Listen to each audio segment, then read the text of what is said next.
Hi hello friends, എല്ലാ കൂട്ടുകാർക്കും നമ്മുടെ അഡ്വക്കേറ്റ് അഞ്ജലി സീരിയലിൽ ഇന്നത്തെ നല്ലൊരു എപ്പിസോഡിന്റെ റിവ്യൂയിലേക്ക് തന്നെ സ്വാഗതം കേട്ടോ. ചാനൽ ആദ്യമായിട്ടാണ് കാണുന്നുണ്ടെങ്കിൽ ഒന്ന് സബ്സ്ക്രൈബ് ചെയ്ത് ലൈക്ക് ചെയ്ത് സപ്പോർട്ട് ചെയ്യാൻ വേണ്ടി മറക്കല്ലേ. അങ്ങനെ നമ്മുടെ അഞ്ജലി ഓട്ടോറിക്ഷയിൽ വന്ന് ഇറങ്ങുവാട്ടോ ശംഖുചക്രത്തിലേക്ക്. ആ സമയത്ത് അബി മുകളിൽ നിന്ന് ഫോൺ ചെയ്തുകൊണ്ടിരിക്കുകയായിരിക്കും. ഹലോ ഷാഫി, കേൾക്കുന്നില്ലേ? ഇവിടെ റേഞ്ചിന്റെ പ്രശ്നമുണ്ട് എന്നൊക്കെ പറഞ്ഞ് സംസാരിച്ച് ജസ്റ്റ് ഒന്ന് നിലത്തേക്ക് നോക്കുമ്പോഴാണ് അവിടെ അഞ്ജലി വന്നത് കാണുന്നു കേട്ടോ. ഷാഫി, ഞാൻ തന്നെ ഇപ്പൊ വിളിക്കാം എന്ന് പറഞ്ഞിട്ട് അബി ഫോൺ കട്ട് ചെയ്ത് നിലത്തേക്ക് പോവാണ്. അഞ്ജലി ഓട്ടോറിക്ഷയിൽ നിന്ന് ഇറങ്ങിയിട്ട് നേരെ നടന്ന് വീടിനകത്തേക്ക് കയറാൻ പോകുമ്പോഴേക്കാണ് അബി വീടിന്റെ മുറ്റത്ത് നിൽക്കുന്നത് കാണുന്നത് കേട്ടോ. അബി കുറച്ചു നേരം അഞ്ജലിനെ സ്നേഹത്തോടെ ചിരിച്ചുകൊണ്ട് ഇങ്ങനെ നോക്കിക്കൊണ്ടിരിക്കുകയാണ്. അഞ്ജലിക്കാണെങ്കിൽ എന്ത് ചെയ്യണമെന്നറിയില്ല. അഞ്ജലിയും അബീനെ കണ്ടപ്പോഴേക്കും ഷോക്കായിട്ട് അങ്ങനെ തന്നെ നിൽക്കാട്ടോ. രണ്ടുപേരും കുറച്ചു നേരം മുഖത്തോട് മുഖം നോക്കിക്കൊണ്ടിരിക്കുന്നുണ്ട്. പിന്നീട് അബി ഓടി വരുവാണ് അഞ്ജലിന്റെ അടുത്തേക്ക്. അഞ്ജലി, ഇതെന്തൊരു അത്ഭുതമാണ്, താനെന്താടും ഇവിടെ എന്നിങ്ങനെ ചോദിക്കുമ്പോൾ അത് കേട്ടുകൊണ്ട് മുറ്റത്ത് നിന്നിട്ട് അനുപമ വരുന്നുണ്ട്. അവള് വന്നതേ അവളുടെ ഭർത്താവിനെ കാണാനാ. ഭർത്താവിനെയോ? എടി അനുപമേ, നിനക്ക് എന്താടി വട്ടാണോ എന്ന് ചോദിക്കുമ്പോൾ അതെ, എനിക്ക് വട്ടല്ല, നിങ്ങൾക്കാണ് വട്ട്, അരപ്പിരി വട്ട്. സ്വന്തം അനിയന്റെ ഭാര്യയുടെ പുറകെ പ്രണയമായിട്ട് നടക്കുന്ന ഒരു അരപ്പിരിയാ നിങ്ങൾ എന്ന് പറയാണ്. അത് കേൾക്കുന്ന അബിക്ക ആകെ ഷോക്കാണ്. അഞ്ജലിയുടെ മുഖത്തേക്ക് ഒന്ന് നോക്കുന്നുണ്ട്. അനുപമ പറയുന്നുണ്ട്, എന്താ ഞാൻ പറഞ്ഞത് വിശ്വാസമില്ലേ? അഡ്വക്കേറ്റ് അഞ്ജലി ഈ വീടിന്റെ മരുമകളാണ്. അതായത് അഡ്വക്കേറ്റ് അഞ്ജലി ഇപ്പോ അഡ്വക്കേറ്റ് അഞ്ജലി മാത്രമല്ല, നിങ്ങളുടെ പുന്നാരിയനിൽ അർജുൻ വിവാഹം കഴിച്ച പെണ്ണാണ്. അതായത് അഡ്വക്കേറ്റ് അഞ്ജലി ഇനി മുതൽ നിങ്ങളുടെ അനിയത്തി അഞ്ജലിയാണ് എന്നർത്ഥം. നിങ്ങൾക്ക് വിശ്വാസമില്ലെങ്കിൽ ഞാൻ കാണിച്ചു തരാം എന്ന് പറഞ്ഞിട്ട് അഞ്ജലിയുടെ കഴുത്തിൽ കിടക്കുന്ന താലി അബിക്ക് കാണിച്ചു കൊടുക്കാണ് അനുപമ. അത് കാണുമ്പോഴേക്കും അഞ്ജലിനെ ഒന്ന് വിഷമത്തോടെ നോക്കുന്നുണ്ട് അബി. അഞ്ജലി ഒന്നും മിണ്ടാതെ അകത്തേക്ക് കയറി പോവുകയാണ് ചെയ്യണം കേട്ടോ. അനുപമ പറയുന്നുണ്ട്, എന്താ ഞാൻ പറഞ്ഞത് ഇനിയും നിങ്ങൾക്ക് വിശ്വാസമായില്ലേ? കഷ്ടം തന്നെ നിങ്ങളുടെ കാര്യം എന്ന് പറഞ്ഞിട്ട് അകത്ത് കയറി പോകുന്നുണ്ട് അനുപമ. ആ സമയത്ത് തന്നെയാണ് അവിടേക്ക് നമ്മുടെ അർജുനും വരുന്നത് കേട്ടോ. അബിയാണെങ്കിൽ ആകെ ഷോക്ക് അടിച്ച പോലെ നിൽക്കുകയാണ്. അത് കേട്ടിട്ട് വിശ്വസിക്കണോ വേണ്ടയോ എന്നറിയാതെ ഇങ്ങനെ നിൽക്കുന്ന സമയത്താണ് അവിടേക്ക് അർജുൻ വരുന്നത്. അർജുൻ വണ്ടിയിൽ നിന്ന് ഇറങ്ങുന്നുണ്ട്. ആ ചേട്ടാ, ഏട്ടൻ ഇപ്പൊ വന്നു എന്ന് ചോദിക്കുമ്പോഴേക്കും ഞാൻ വന്നതോ പോയതോ അവിടെ ഇരിക്കട്ടെ, എനിക്ക് നിന്നോട് കുറച്ച് കാര്യങ്ങൾ ചോദിക്കാനുണ്ട്. അഡ്വക്കേറ്റ് അഞ്ജലിന് നീ വിവാഹം കഴിച്ചോ എന്ന് ചോദിക്കാണ്.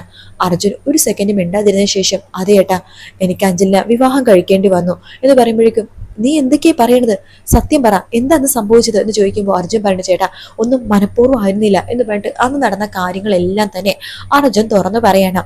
കുറുപ്പിന്റെ ഗുണ്ടകൾ വന്നതും അർജുനും അഞ്ജലിയും ആ ഒരു വിവാഹ പന്തലിലേക്ക് ഓടിക്കേറിയതും അവരെ സമൂഹ വിവാഹം നടത്താൻ വേണ്ടി അവിടെ സ്റ്റേജിൽ കൊണ്ടു നിർത്തിയതും അഞ്ജലിയുടെ കഴുത്തിൽ താലി ചാർത്തിയതും ശേഷം അഞ്ജലിയുടെ വീട്ടുകാരെ താലി കണ്ടുപിടിച്ച് അവിടെ നിന്ന് അഞ്ജലിനെ ചവിട്ടി പുറത്താക്കിയതും അർജുൻ അഞ്ജലിനെ കൂട്ടിക്കൊണ്ട് ശംഖുചക്രത്തിൽ വന്നപ്പോൾ രാഘവനുടെ നാടകം കളിച്ചതും അതെല്ലാം തന്നെ തുറന്നു പറയാൻ കേട്ടോ അർജുൻ പറയുന്നുണ്ട്, ഏട്ടാ എനിക്ക് വേറെ വഴിയില്ലായിരുന്നു. പിന്നെ ഏട്ടന് മുമ്പ് എനിക്കൊരു വാക്ക് തന്നിട്ടില്ലേ, വേറെ ആരെതിർത്താലും കുഴപ്പമില്ലടാ, നിന്റെ പെണ്ണുപിള്ളനെ കൂട്ടിക്കൊണ്ട് നീ വാടാ, ഞാൻ നോക്കിക്കോളാം എന്ന് പറഞ്ഞത് ചേട്ടന് ഓർമ്മയില്ലേ? ഏട്ടാ പ്ലീസ് ഏട്ടാ. അഞ്ജലി ആകെ എന്നെ തെറ്റിദ്ധരിച്ചിരിക്കുകയാണ്. അച്ഛൻ്റെ ആ ഒരു നാടകത്തിൽ അവൾ ശരിക്കും എന്നെ തെറ്റിദ്ധരിച്ചു. അവൾ എന്നെ ഒരു ശത്രുവിനെ പോലെയാണ് കാണുന്നത്. അവളുടെ തെറ്റിദ്ധാരണ മാറ്റേണ്ടത് ഇനി ഏട്ടൻ്റെ ഉത്തരവാദിത്വം കൂടിയിട്ടാണ്. ഏട്ടൻ എന്നോട് വാക്ക് തന്നതല്ലേ, എൻ്റെ പെണ്ണുമ്പുളനെ വിളിച്ചുകൊണ്ട് വന്നു, ഏട്ടൻ നോക്കിക്കോളാന്ന് ബാക്കി കാര്യങ്ങളൊക്കെ. ഏട്ടാ ഞാൻ ഏട്ടനെ വിശ്വസിക്കുന്നു എന്ന് പറഞ്ഞിട്ട് കയ്യിൽ പിടിച്ചിട്ട് അർജുൻ അപ്പുറത്തേക്ക് പോകുക കേട്ടോ. അർജുൻ പോയി കഴിയുമ്പോഴേക്കും അബിക്ക് എന്ത് പറയണമെന്ന് അറിയില്ല. അബി അങ്ങനെ തന്നെ നിൽക്കാണ്. അബി അന്നത്തെ കാര്യം ആലോചിക്കുകയാണ്. അന്ന് പറഞ്ഞ കാര്യം, നീ നിന്റെ പെണ്ണുപിള്ളനെ വിളിച്ചുകൊണ്ട് വാടാ, ബാക്കി കാര്യങ്ങളൊക്കെ ഈ ഏട്ടൻ നോക്കിക്കോളാം എന്ന് പറഞ്ഞ കാര്യം അബി ആലോചിച്ചിട്ട് ആകെ ഒരു ശ്വാസം മുട്ടുന്ന അവസ്ഥയിൽ അബി ഇങ്ങനെ ഷോക്കായിട്ട് നിൽക്കുമ്പോൾ അനുപമ വീണ്ടും അബിയുടെ അടുത്തേക്ക് വരുന്നുണ്ട്. എന്താ, അറിയേണ്ട കാര്യങ്ങളൊക്കെ നിങ്ങൾ അറിഞ്ഞല്ലോ, കേൾക്കേണ്ട കാര്യങ്ങളൊക്കെ നിങ്ങൾ കേട്ടല്ലോ. ഇനി മുതൽ അഞ്ജലി അനിയത്തി അഞ്ജലിയാണ്, അത് നിങ്ങൾ മറക്കണ്ട. നിങ്ങൾക്കൊരിക്കലും അഞ്ജലിനെ അനിയത്തിയായിട്ട് കാണാൻ പറ്റില്ലെന്ന് എനിക്ക് നന്നായിട്ട് അറിയാം. ആരൊക്കെ എന്തൊക്കെ പറയലും നിങ്ങൾ അഞ്ജലിനെ ഒരിക്കലും അനിയത്തിയായിട്ട് കാണില്ല. പക്ഷെ നിങ്ങൾ ഒരു കാര്യം ആലോചിച്ചു, നിങ്ങൾ അഞ്ജലിയുടെ പുറകെ പോവുകയോ അഞ്ജലിനെ വീണ്ടും പഴയ പോലെ കാണാനാണോ നിങ്ങളുടെ ഉദ്ദേശം ഒന്നും ഉണ്ടെന്നുണ്ടെങ്കിൽ ഈ ശംഖുചക്രം ഈ അനുപമ കത്തിക്കും, നോക്കിക്കോ എന്ന് പറഞ്ഞിട്ട് അനുപമ അകത്ത് കയറി പോവാണ്. അബിയെല്ലാം കേട്ടുകൊണ്ട് ഒന്നും മിണ്ടാതെ അവിടെ തന്നെ അങ്ങനെ നിൽക്കുവാട്ടോ. അതിനുശേഷം പിന്നീട് കാണിക്കുന്നത് ആര്യേനെയാണ്. ആര്യ ഓരോരോ പാട്ടുകൾ, ഓരോരോ ഓണപ്പാട്ടുകൾ കേട്ടിട്ട് ഇങ്ങനെ ആസ്വദിച്ച് നിൽക്കുവാട്ടോ. അവിടേക്ക് പത്മ ഒരു ഗ്ലാസ് ചായ ആയിട്ട് വരുന്നുണ്ട്. ചേച്ചി ഇന്ന് ചായ എന്ന് പറഞ്ഞു കൊടുക്കുകയാണ്. ആര്യ ഇങ്ങനെ നിന്നിട്ട് ചായ പതുക്കെ കുടിക്കണ്ട്. പത്മ പറയുന്നത് നല്ല പാട്ടാണല്ലേ ഇത്? അതെ നല്ല പാട്ടാണ്. ഈ പാട്ട് കേൾക്കുമ്പോഴേ എവിടേക്കോ ചില മിസ്സിങ്, എവിടേക്കോ ഒരു നഷ്ടബോധം, നമ്മുടെ പഴയ ഓണക്കാലമൊക്കെ അങ്ങനത്തെ ഒരു പ്രത്യേക പാട്ടായത് എന്നൊക്കെ പറഞ്ഞിട്ട് ഇങ്ങനെ പറയുമ്പോഴേക്കും പത്മ പറയണ്ട, ചേച്ചി ഇതൊക്കെ പറഞ്ഞാലേ എനിക്ക് മനസ്സിലാവില്ല, എനിക്ക് ചേച്ചി ഒരു കാര്യം ചോദിക്കാനുണ്ട്. എന്താ പത്മേ? അഞ്ജലി ചേച്ചി ഇനി എൻ്റെ കേസ് വാദിക്കാൻ വേണ്ടി വരുമോ? അഞ്ജലി ചേച്ചി കേസ് എടുത്തില്ലെങ്കിലും കേസ് വാദിച്ചില്ലെങ്കിലും കുഴപ്പമൊന്നുമില്ല, പക്ഷെ എത്ര നാളാണ് ചേച്ചി ഞാൻ ഈ വീട്ടിൽ നിൽക്കുക, ഞാൻ എവിടേക്കാ പോവാ, എനിക്കൊന്നും അറിയില്ല ചേച്ചി എന്നൊക്കെ പറയുമ്പോൾ ആര്യ പറയണ്ട്, പത്മേ നീ ഒന്ന് കൊണ്ട് വിഷമിക്കണ്ട, നിന്റെ കേസ് അഞ്ജലി വാദിച്ചിരിക്കും. കാരണം എന്താണെന്നറിയാവോ, അവളുടെ പേര് അഡ്വക്കേറ്റ് അഞ്ജലി എന്നാണ്. നിനക്ക് നീതി അവൾ വാങ്ങിച്ചു തന്നിക്കും, നീ വിശ്വസിക്കുക പത്മേ എന്ന് പറയുമ്പോൾ പത്മക്ക് ഭയങ്കര സന്തോഷമാവണ്ടോ. ആ സമയത്താണ് അവിടേക്ക് ഒരു ബൈക്കിൽ വരുന്നത് നമ്മുടെ പാർത്ഥസാരഥി അവിടെ വന്നിട്ട് ആര്യനെ ഒന്ന് സൂക്ഷിച്ചു നോക്കാണ്. ആര്യ സന്തോഷത്തോടു കൂടി തന്നെ പാർത്ഥസാരഥിനെ നോക്കുന്നുണ്ട്. അവർ രണ്ടുപേരെ മാറി മാറി നോക്കാണ്. പത്മാട്ടോ ഇയാൾ ഇവിടെ കണ്ടിട്ടുണ്ടല്ലോ എന്ന രീതിയിൽ പത്മ പാർത്ഥസാരഥിനെ നോക്കുന്നുണ്ട്. പാർത്ഥസാരഥി വണ്ടിയിൽ നിന്ന് ഇറങ്ങി നേരെ പത്മയുടെ അടുത്തേക്ക് വരുവാണ്. പത്മയുടെ അടുത്തേക്കല്ല, നമ്മുടെ ആര്യയുടെ അടുത്തേക്ക് വരുവാണ്. അതെ, രാജാജി നഗർ. അവിടെ നിന്ന് തിരിഞ്ഞു കഴിഞ്ഞാൽ വളവ് തിരിഞ്ഞ് 4ാമത്തെ വീട്, അതാണ് ഈ പറയുന്ന ആര്യ സതീഷിന്റെ വീട്. എന്താ, എനിക്ക് വഴി തെറ്റിയില്ലല്ലോ? ഇത് തന്നെയല്ലേ വീട്? ഇത് തന്നെയാ.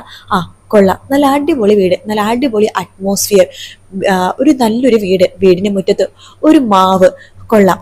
വീട്ടിന്റെ ചോട്ടിലാണെങ്കിലോ ഒരു പൂവ് എന്ന് പറയാണ്. അപ്പൊ ആര്യനെ നോക്കി ഇങ്ങനെ പറയാണ്, വീടിന്റെ വരാന്തയിൽ ഒരു പൂവ്. അപ്പൊ ആര്യ ഇങ്ങനെ സൂക്ഷിച്ചു നോക്കുമ്പോ, അയ്യോ ഞാൻ അതല്ല ഉദ്ദേശിച്ചത്, ഒരു പൂവും കൂടി ആവായിരുന്നു, മുല്ലപ്പൂ, റോസാപ്പൂ. കേട്ടില്ലേ, മുല്ലവള്ളിയും തെന്മാവും എന്നൊക്കെ. ആര്യ എന്താ വന്നത്? അത് കൊള്ളാര്യ, ഒരാള് വീട്ടിലേക്ക് വരുമ്പോ അകത്തേക്ക് കയറിയിരിക്കണം എന്ന് പറയാനുള്ള മാന്യത നിങ്ങൾക്ക് രണ്ടുപേർക്കും ഇല്ലേ? അയ്യോ ക്ഷമിക്കണം, അകത്തേക്ക് കയറിയിരിക്കും സർ എന്ന് ആര്യ പറയാണ്. അങ്ങനെ പാർത്ഥസാരഥി അവിടെ ഇരിക്കുന്നുണ്ട്. പാർത്ഥസാരഥി ആര്യ ഇങ്ങനെ നോക്കുന്നുണ്ട് കേട്ടോ. പാർത്ഥസാരഥി ചോദിക്കുന്നുണ്ട്, എല്ലാരെയും ഞാനൊരു കാര്യം ചോദിച്ചോട്ടെ, തന്റെ കാലിന് ശരിക്കും എന്ത് പറ്റിയതാണോ എന്ന് ചോദിക്കുമ്പോൾ ആര്യയുടെ മുഖം അങ്ങോട്ട് മാറുവാട്ടോ. ആ സമയത്ത് ശ്യാമള അവിടേക്ക് വരുവാണ്. ആര്യമോള് അത്? ആ അമ്മായി. അത് അപ്പോൾ ഇത് അമ്മായിയാണ്, അമ്മയല്ലല്ലേ? അമ്മായി ഞാൻ പറയാം ഞാൻ ആരാണെന്ന്. ഞാൻ പാർത്ഥസാരഥി, ഹെർക്കുലസ് ജിമ്മിന്റെ ഓൾ ഇൻ ഓൾ, ആത്മാവ് പരമാത്മാവ് എന്നൊക്കെ വേണമെങ്കിൽ പറയാം. ആത്മാവ് പരമാത്മാവോ? എന്തൊക്കെയാ നിങ്ങളീ പറയണത്? അതെ, ഞാൻ ഈ ഓളിഞ്ഞോളാണ് എന്ന് പറഞ്ഞതാണ് എന്ന് പറയാണ്. അല്ല ആര്യമോൾ എങ്ങനെ അറിയാം? ആര്യയുടെ പാട്ടുകൾ എനിക്ക് വളരെയധികം ഇഷ്ടമായിരുന്നു. അങ്ങനെ ഇഷ്ടപ്പെട്ട് പാട്ട് പാടിയ ഒരാളെ കാണണമെന്ന് വല്ലാത്തൊരു ആഗ്രഹം ഉണ്ടായിരുന്നു. അങ്ങനെ ഇന്നലെ യാദൃഷ്ടികമായിട്ടാണ് ഞാൻ ആര്യനെ കണ്ടത്. ആ സമയത്താണ് ഞാൻ മനസ്സിലാക്കിയത്, ഞാൻ ശബ്ദം കൊണ്ട് ആരാധിക്കുന്ന ആ ഒരു വ്യക്തി ഇങ്ങനൊരു വീൽ ചെയറിലാണ് എന്നുള്ള കാര്യം. എല്ലാരെയും താൻ ജന്മന ഇങ്ങനെയാണോ അതോ ആക്സിഡന്റ് എന്തെങ്കിലും സംഭവിച്ചിട്ട് ഇങ്ങനെ ആയതാണോ എന്ന് പാർത്ഥസാരഥി ചോദിക്കുമ്പോൾ ആര്യ ഒന്നും മിണ്ടുന്നില്ല. ആര്യ ചെറിയ ദേഷ്യത്തിൽ അങ്ങനെ ഇരിക്കാട്ടോ. ആര്യ പറയണ്ടേ, അല്ല സാർ ഇപ്പൊ എന്താ വന്നത്? ഞാൻ പറയാം, ഞാനേ ആര്യക്ക് ഇതിന് മെസ്സേജൊക്കെ അയച്ചിട്ടുണ്ട്. ഓർമ്മയുണ്ടോ? ആര്യക്ക് ഇടയ്ക്കിടയ്ക്ക് മെസ്സേജും വിളിക്കലൊക്കെ ചെയ്യുന്നുണ്ടായിരുന്നു. ആര്യയുടെ പാട്ട് ഇഷ്ടമാണ്, ആര്യയുടെ വലിയൊരു ഫാനാണെന്നൊക്കെ പറഞ്ഞിട്ട്. അപ്പൊ ആര്യ ആലോചിക്കുകയാണ്, അന്ന് മെസ്സേജ് അയച്ചതും വിളിച്ചതുമൊക്കെ ഈ പാർത്ഥസാരഥിയാണെന്ന്. അവസാനം വിളിച്ചപ്പോൾ ആര്യ വളരെ വഴക്കും പറഞ്ഞ് ഓടിച്ചില്ലേ, താൻ വെച്ചിട്ട് പോടും, ആര്യ സതീഷ് ചത്തുപോയി എന്നൊക്കെ പറഞ്ഞിട്ട് വിളിച്ച് വഴക്കൊക്കെ പറഞ്ഞില്ലേ. ആ ആളാണ് ഈ മുമ്പിലിരിക്കണമെന്ന് ആര്യക്ക് മനസ്സിലായിട്ടോ. ആര്യക്ക് ആ സമയത്ത് അത് സാറായിരുന്നു അല്ലേ എന്ന് ചോദിക്കുകയാണ്. അതെ ഞാൻ തന്നെയാണ്. ഇനി ഞാൻ വന്ന കാര്യം പറയാം. അല്ല ഞാനേ ഈ സ്പോർട്സിന്റെ കാര്യങ്ങളും അതുപോലെ തന്നെ പാട്ടിന്റെ കാര്യങ്ങളും ജിമ്മിന്റെ കാര്യങ്ങളൊക്കെ ഒരുപോലെ നോക്കുന്ന ഒരാളാണ്. ഈ ഒരു ഫിസിയോതെറാപ്പിയും കാര്യങ്ങളും പിന്നെ സ്പോർട്സ് തെറാപ്പിയും പിന്നെ ഞാനൊരു ഫിസിയോതെറാപ്പിസ്റ്റും കൂടിയാണ് കേട്ടോ. അപ്പൊ അതൊക്കെ ഒരുമിച്ച് നോക്കുകയാണെങ്കിൽ നമ്മുടെ ആര്യ സതീഷിന് എഴുന്നേറ്റ് നടക്കാൻ പറ്റും. ഇത് കേൾക്കുമ്പോഴേക്കും ശ്യാമള ഷോക്ക് ആവാണ്. സാർ എന്തൊക്കെയാ പറഞ്ഞത്? ആര്യ മോൾക്ക് എഴുന്നേക്കാൻ പറ്റുന്നു?